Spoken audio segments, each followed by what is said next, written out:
Tim Walz, Crystal, I think he's been doing a pretty good job lately. He came out of hiding. It's become very apparent to me that the Kamala team really did kind of try to hide him. Yes. Which makes no sense because you picked him because he was great in cable news hits. He was really good. He had moments that went viral. People liked him. You got along well with him. And then you bring him on and basically say, like, I'm going to handcuff you. And the thing that you did that we know you're really good at, you're not allowed to do that anymore. Right. So the only experience people are going to get of you is during a debate when you have already told us you're bad at debating. Right. Exactly. Yeah, that's exactly what happened. But like he's reemerged now as honestly one of the leaders. Like got Bernie doing the anti-oligarchy tour. AOC is joining him with that. You got some fighters like Jasmine Crockett. But Tim Walz has really come out of nowhere. And he sort of was like, I might run in 2028. These guys on the other side are Nazis and fascists. People are going to expect us to do universal health care this time around. They're not going to expect tweaks around the edges. Yeah. He spoke to Greasy Gavin and really exposed him like without even trying. It was kind of interesting. He's like, Gavin was like, sort of, you got to hand it to Steve Bannon. And Tim Walz is like, these are bad people. Like, what are you talking about? And that's the thing about him is like, you know, I probably, if Gavin Newsom had said that, I would have launched into some long diatribe about, well, really, Steve Bannon says this and he does that. And like, you know, he'll go along with, he'll claim that he's against the tax cuts for the rich, but then he just goes along. Like, I'd probably do a whole soliloquy. And Walz is able to get his point across just in that one moment, just being like, these are bad guys. And it's like, oh yeah, you just kind of totally undermined his whole thing of doing a whole song and dance with these dudes. And that was an interesting exchange. There was a little bit more to it than that, but it illustrated there are two very distinct camps in the Democratic Party right now. One that wants to capitulate and one that wants to fight. And right there in that moment, in a very obviously like diplomatic and civil way, it was clear Gavin Newsom is in the let's capitulate and, you know, have a grand old time with Charlie Kirk and Michael Savage and Steve Bannon. And Tim Walz is in the, no, you have to stand up. You have to fight to these people, with these people, and you cannot just like capitulate to them. So now he's doing a tour where he's sort of doing what Bernie's doing. He's going around the country. He's not doing speeches in the purple districts. He's going to red districts and purple districts and doing town halls where the Republican Congress people are refusing to show up because Mike Johnson told them, like, hey, dog, don't go. Yeah. You about to get reamed, son. Yeah. And so he was like, I'll go. And so we're getting some moments coming out of these town halls. And he posted this. I'm curious your thoughts, how intentional this was, like versus he posted it not expecting the reaction that he got, right? But this is from one of the town halls.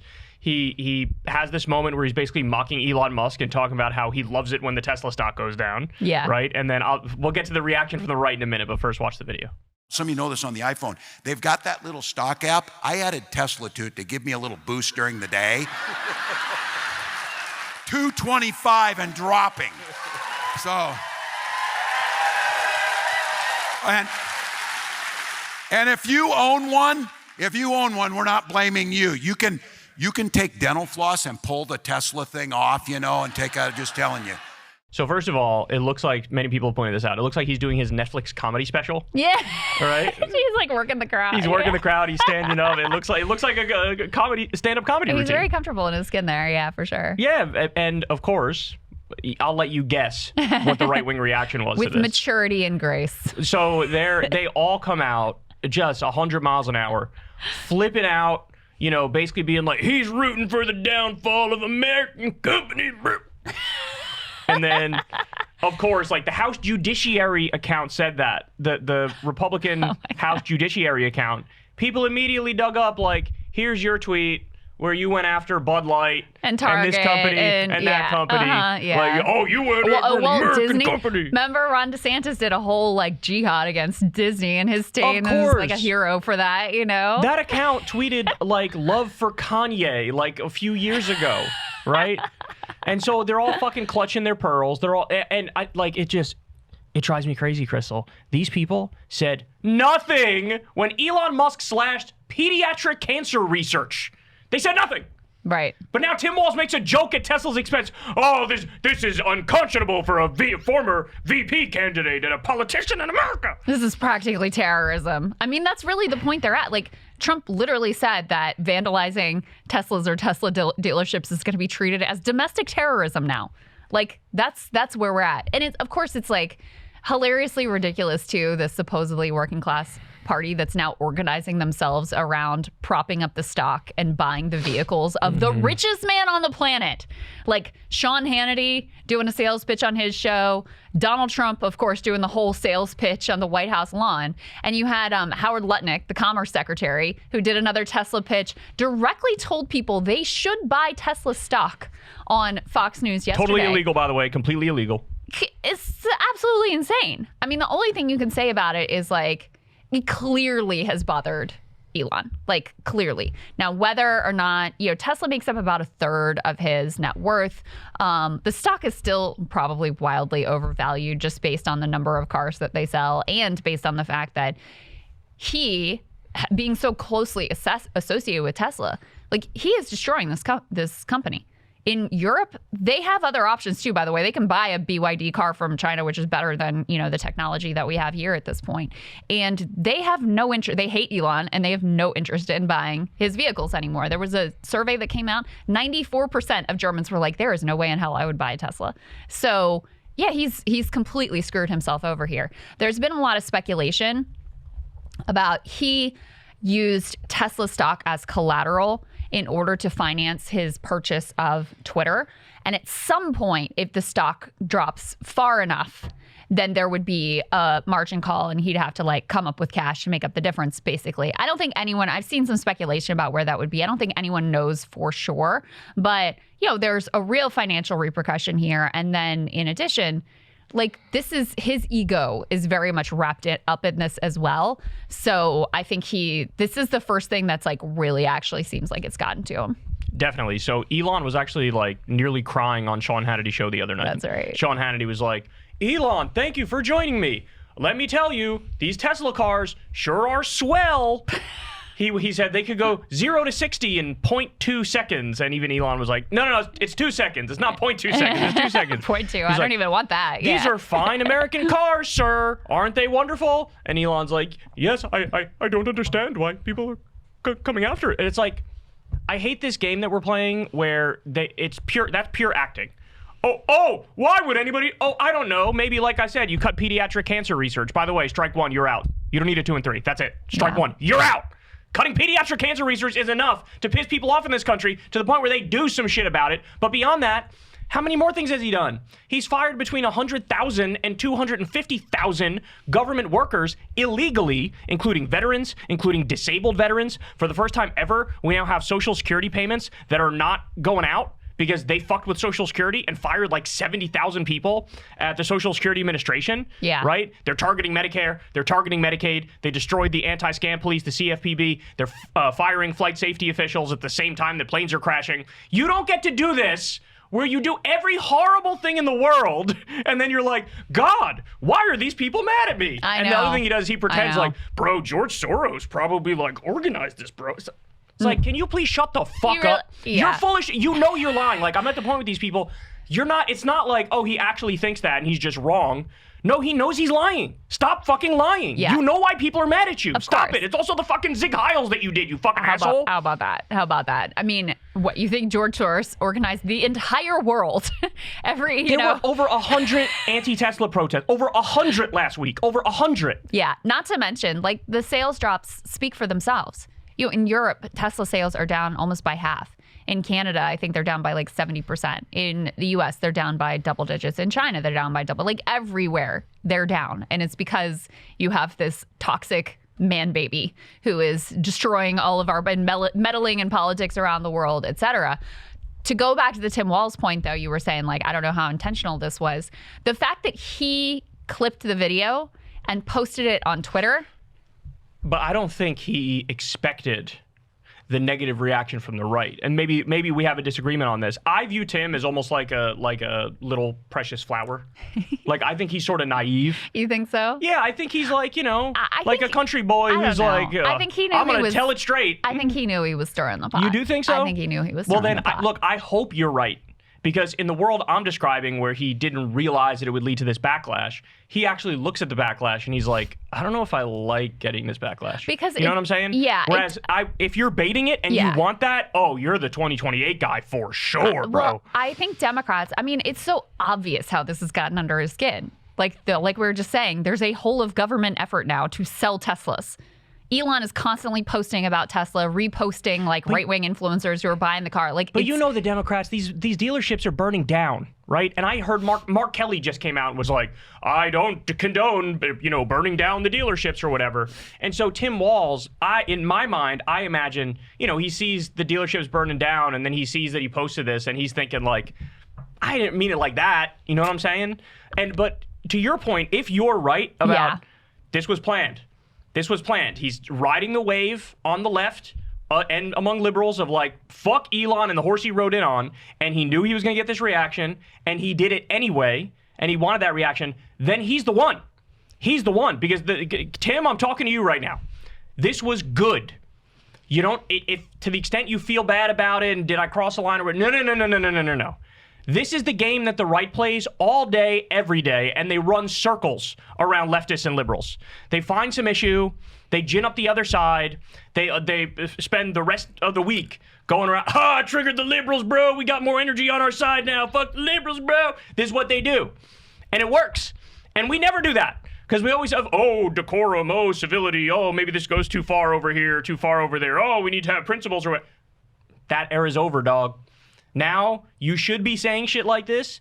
Number one, because it makes sense. Number two, to purposefully piss these fucking assholes off. I want that. They are my enemy. Yeah. You are my enemy. My politics is based around saying, fuck those people. If you're cheering on cutting pediatric cancer research, fuck you. There is no middle ground. And so I hope you're right. I hope he baited them. And I hope he knows, they're melting down. And I like that. I revel in it. I just think I think there probably is some of that, because his instincts have been very good, and he has not shied away from saying things that Republicans are going to pick up on and like lose their minds about. I mean, another thing he said, he got asked by I think by Dave Weigel about the effort to pardon Derek Chauvin, who's the this was good. cop who murdered George Floyd. And, first of all, he was like, okay, well, if they do, then he's going to spend his time in a state prison instead of a federal prison. He's not going to be free either way. And then the follow-up was like, well, why do you think that they're trying to do this? And he's like, because they're racist. Like, it's racism. And just flat out, not a long answer, just like, it's racism. That's what I think. And so, I don't know. I think his instincts are good here to not mince words, to come out swinging, come out fighting, stand up to Greasy Gavin. I don't want the consultants to beat that out of him. That's my fear. Yeah. I don't want the consultant class, because every consultant around him, Tim, don't say that. You got to tread carefully. You don't want to piss these people off too much. Whereas a good consultant would be like, lean in more. Lean in more. Piss them off more. Do it. Yeah. Because that's the era that we're in. Well, and to your point, I saw just some headline. I haven't read the article yet, but some of these like lame moderate Democrats in these like, Trump-ish districts were like, I don't know if Tim Walz is like, I don't necessarily want him coming here. I'm not sure he's amplifying the right messages and whatever. And it's like, fuck you. Yeah. All the more reason to double down. There would definitely be pressure on him to dial it back. But that's going to make the people love him more if he keeps following through. You know what I'm saying? Yeah, totally. If he did all this on purpose, he's the one. I'm telling you. He's the one if he did all this on purpose, because it shows you understand the media landscape. It shows that you understand. Baiting and overreaction from the other side is beautiful politics. Whereas think of somebody like Gavin Newsom right now. Yeah. That would be his nightmare right now. Yeah. He doesn't want the right yelling at him and being mad at him. He would rather have the left yell at him and be mad at him, like they were about Michael Savage and about Sloppy Steve and about Charlie Kirk. Yeah. Right? Well, so he misread the moment. He misread the moment. He's so corporate too. He'd be like very upset about corporate America being mad at him. So, because that's his real political power has always come from the donor class. I mean, he's got all the Silicon Valley donors, the Hollywood donors. And, when push comes to shove, like Gavin did some good things in California, but when push comes to shove, if there's a question between the donor interest and like the working class interest, he sides with the donors. We know where he's going. That's his politics. All right. So before I get on to the next one, let me just point out, since we're talking about Elon in the context of this speech, of this segment. Listen to this. Rick Wilson, the guy from, I think he's like Lincoln Project guy or whatever. Something like that, yeah. He wrote a piece on his Substack, and the title of the piece is "Kill Tesla, Save the Country." And of course, the idea is boycott Tesla, that we need to make Elon Musk feel this economic pain in order to fight back against this robber baron coup, right? Yeah. That's the point. So he posted that on Twitter. Boom, banned by Elon. The title is "Kill Tesla, Save the Country." Wow. The title is "Kill Tesla, Save the Country," and they're acting like Tesla is a person that you this called is for like a direct threat of direct violence against? Like what? my God. So anyway, for a month he's banned. A month he's banned for that. That's Meanwhile, you know, some libs of TikTok came out, literally tweeted, "This is domestic terrorism," and added the FBI. Right? About Rick Wilson's tweet? About Rick Wilson's tweet. God. Ready? Oh, my God. And then, so wait for it. Of course, shout out to Evan on Twitter because he pointed this out. Libs of TikTok, she was reveling in the fact. There was an article written about her in USA Today. When Libs of TikTok posts, threats increasingly follow. Mm-hmm. She was holding that newspaper article and laughing about it. So for her, she does threats. And people are actually threatened. Actual people, human beings, are not corporations. Literally threatened. It's happened many, many, many times. Yeah. This is her whole fucking thing. She thinks giggle, ha ha, hee hee, isn't that fun, right? But somebody writes an article saying boycott Tesla, and she asks the FBI and says this is domestic terrorism. See, this is what I'm talking about. Stop. There is no middle ground. There is no compromise. There is no negotiation. These people are scum. She is scum. Point that out. Fight them. All you can do is defeat these people. That's what they need to understand. Yeah. No, I mean, that's absolutely right. And unfortunately, she has like the power of the federal government really in a lot of ways behind her. Of course she because does. of Trump saying that this is now domestic terror. It's going to be investigated as such, et cetera. So that's insane, though. I mean, the irony, too, is that the more that they show that this bothers them, like the more that Elon shows that this bothers him, the more people are going to go after Tesla. It was after Trump said, if anybody touches a Tesla dealership, it's terrorism. It was in the week after that they were like 100 anti-Tesla protests, multiple things burned down. Yeah, it's like, oh, this is bothering you? This is your weak spot? Okay, all right. Because, yeah, other than that, you know, there was a chance that he would have been impervious even to the, Tesla stock dropping and whatever. He has so much other money. The whole federal government's like backstopping his net worth at this point. So it would be possible that he would not really care, or at least not really show that he cared about this. So yeah, he's exposed a vulnerability, and there are plenty of people out there who want to take advantage of it. That's right. Hey y'all, do me a favor and like and subscribe. It helps out big time in the algorithm. Click the bell as well for notifications when videos drop, and watch that video on screen right now. You know you want to.